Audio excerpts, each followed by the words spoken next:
নমস্কাৰ ভাস্কৰ জ্যোতি এষ্ট্ৰবাস্তু জ্ঞান চেনেললৈ পুনৰ সকলোকে স্বাগতম জনাইছোঁ। আজি মই মোৰ অনুৰাগীসকলৰ কাৰণে এটা নতুন ভিডিঅ' লৈ আহিছোঁ। আজি এই ভিডিঅ'টো মই ৰাহু গ্ৰহৰ ওপৰত ক'ম আৰু বৰ্তমান ৰাহু গ্ৰহৰ এটা অৱস্থাত প্ৰৱেশ কৰিছে। এই অৱস্থাটো কি কওঁ? কুমাৰ অৱস্থা বুলি কওঁ আমি। কুমাৰ অৱস্থা কি বুলি আপোনালোকে যদি সোধে তেনেহ'লে কুমাৰ অৱস্থা গ্ৰহৰ ডিগ্ৰীৰ পৰা চায়। গ্ৰহৰ 6টা ডিগ্ৰী থাকে, 6টা। এটা হৈ গ'ল বাল অৱস্থা, দ্বিতীয়টো কুমাৰ, যুৱ অৱস্থা, বৃদ্ধ অৱস্থা আৰু মৃত অৱস্থা। 5টা থাকে, 5টা ভাগ থাকে গ্ৰহৰ ডিগ্ৰী। ইয়াৰে কুমাৰ আৰু যুৱ অৱস্থা গ্ৰহবোৰে খুব ভাল ফল দিবলৈ চেষ্টা কৰে। যদি শুভ অৱস্থাত থাকে গ্ৰহবোৰ, প্ৰত্যেক 9টা গ্ৰহৰ কথাই কৈছোঁ, তেন্তে শুভ ফল দিব বিচাৰিব। আৰু যদি দুৰ্বল অৱস্থাত থাকে, পাপ প্ৰভাৱত থাকে, তেতিয়াহ'লে বেয়া ফল দিবৰ বাবে আগ্ৰহী হয়। এতিয়া মই ৰাহু গ্ৰহই কুমাৰ অৱস্থাত প্ৰৱেশ কৰিছে এই 20 ফেব্ৰুৱাৰীৰ দিনা হৈ গ'ল, যিটো 20 ফেব্ৰুৱাৰী। আৰু 20 ফেব্ৰুৱাৰীৰ পৰা প্ৰায় আপোনালোকৰ মাৰ্চ মাহ, এপ্ৰিল মাহ, মে' মাহলৈকে আপোনালোকে ধৰি লওক। কুমাৰ অৱস্থাত থাকি ৰাহুৱে অদ্ভুত ফল দিবৰ বাবে চেষ্টা কৰিব। আৰু এই কুমাৰ অৱস্থা কি হয় মই আপোনালোকক বুজাই দিছোঁ। যেনেকৈ এটা কেঁচুৱা বাল অৱস্থাত থাকে, 0ৰ পৰা 4 বছৰৰ ভিতৰত বাল অৱস্থা বুলি কয়। 4 বছৰৰ পৰা 12 বছৰৰ ভিতৰত কুমাৰ অৱস্থা বুলি কয় জাতক জাতিকাক, যেতিয়া তেওঁলোক ডাঙৰ হৈ আহে। কুমাৰ অৱস্থাত থকা জাতক জাতিকাসকলে যি টি অদ্ভুত কৰ্ম কৰিব বিচাৰে। এই ক'ৰবাত কিবা এটা পেলাই দিব, ক'ৰবাত কিবা এটা ভাঙি দিব।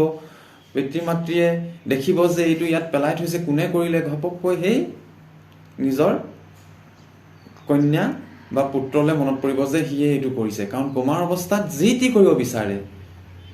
মাক বাপেকে কিবা এটা চাফ চিকুণকৈ থ'ব গৈ বেয়া কৰি দিব, পিছে পিছে লাগি আহিব, বুজাব লাগিব। এইবোৰ কুমাৰ অৱস্থাৰ ফল হয়। কিন্তু কুমাৰ অৱস্থাত যে অকল এনেকুৱাই বেয়া ফল কৰা নহয়, কেতিয়াবা অদ্ভুতো কৰি দিয়ে। মাক বাপেকে গৈ চাবগৈ যে লাইটটো বন্ধ কৰি থৈছিলোঁ, লাইটটো কোনে দিলে? তেতিয়া আকৌ নিজৰ সন্তানহঁতলৈ মনত পৰিব যে ইহঁতিয়ে কৰিলে। কেনেকৈ কৰিলে ইমান সৰু ল'ৰাটোৱে?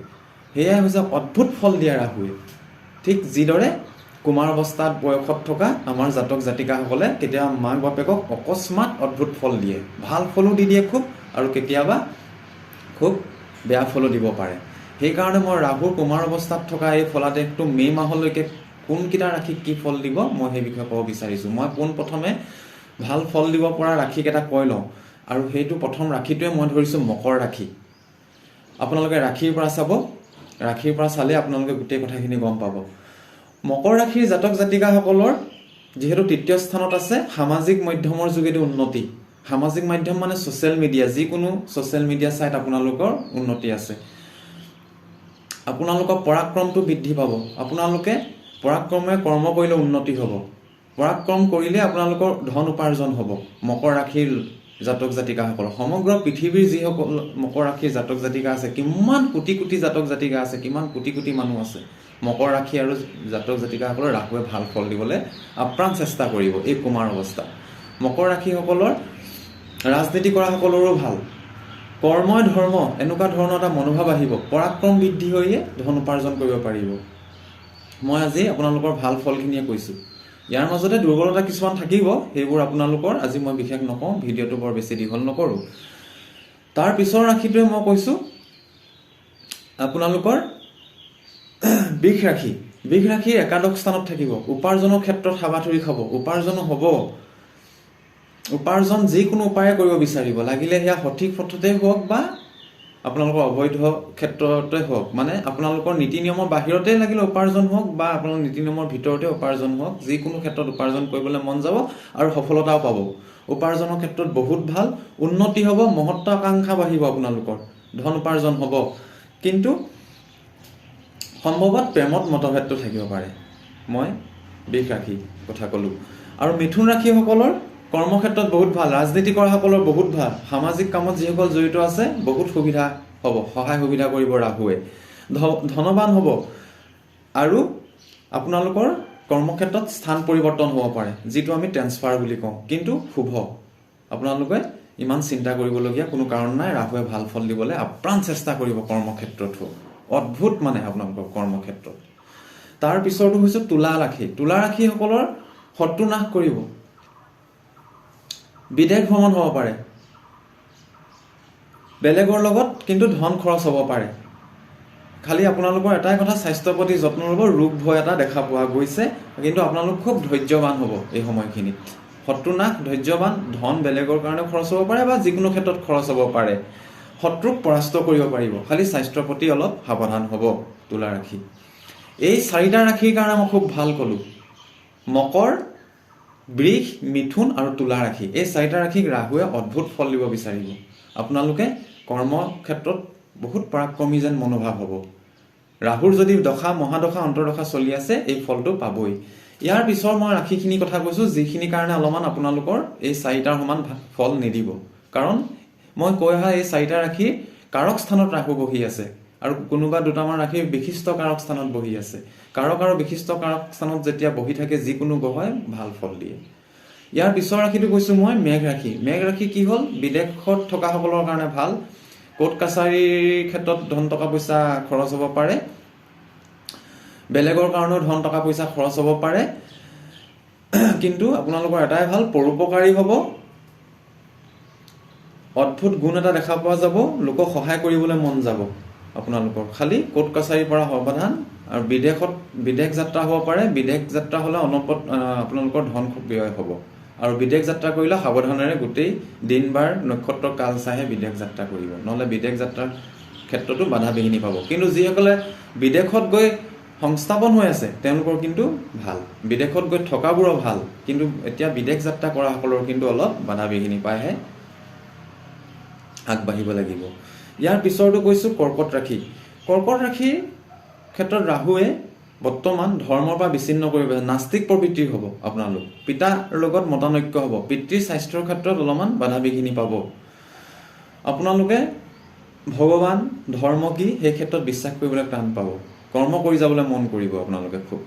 আৰু আপোনালোকৰ যাত্ৰা হ'ব, কিন্তু যাত্ৰা হ'ব ভাৰতবৰ্ষৰ ভিতৰতে যাত্ৰা হ'ব। আমাৰ যদি অসমত জন্ম হওক বা অসমত জন্ম হোৱা কৰ্কট ৰাশি জাতক জাতিকাসকলৰ আমাৰ ভাৰতবৰ্ষৰ ভিতৰতে যাত্ৰা হ'ব, দেশৰ ভিতৰতে যাত্ৰা হ'ব।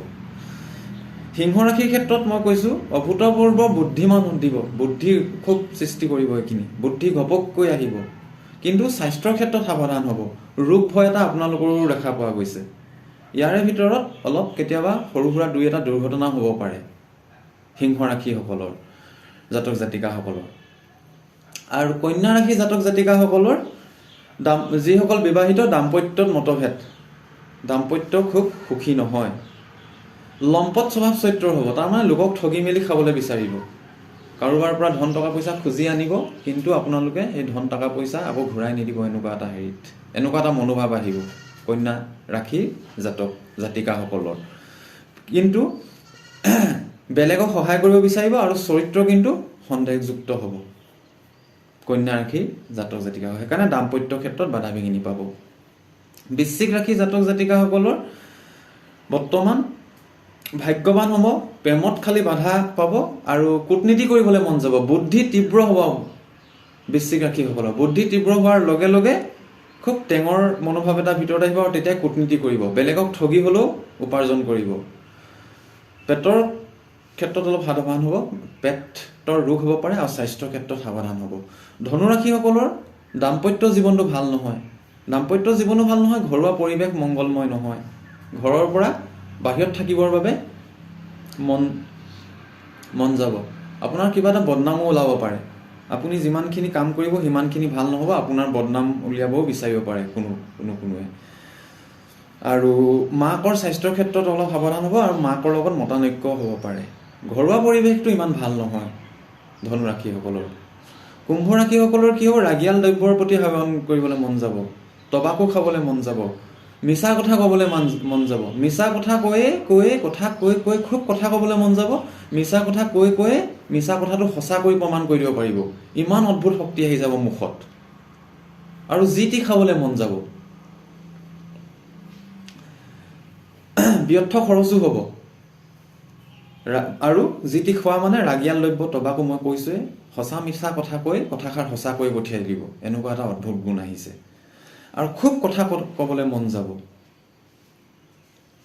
এইখিনি ক্ষেত্ৰত মই কুম্ভ ৰাশিৰ জাতক জাতিকাসকলক আৰু মীন ৰাশিসকলৰ মানসিক ভ্ৰম হ'ব, অদ্ভুত কাৰ্য কৰিব বিচাৰিব, যি টি কাৰ্য কৰি মানুহক আকৰ্ষণ কৰিব বিচাৰিব, কিন্তু মানুহে আপোনাক শলাগো ল'ব আৰু কিছু সংখ্যকে আপোনাক বদনামো উলিয়াব। এইখিনি সময়ত স্বাৰ্থপৰ হ'ব খুব মীন ৰাশিৰ জাতক জাতিকাসকল, নতুন পৰিকল্পনা কৰিব বিচাৰিব, যিকোনো কৰ্ম কৰি নিজকে আকৰ্ষণ কৰিব বিচাৰিব, খৰচো হ'ব, মানসিক ভ্ৰম থাকিব আৰু আপোনালোকৰ ইমানেই বুদ্ধি আপোনালোকে আনিব বিচাৰিব য'ত নেকি বুদ্ধি নষ্ট হ'ব পাৰে।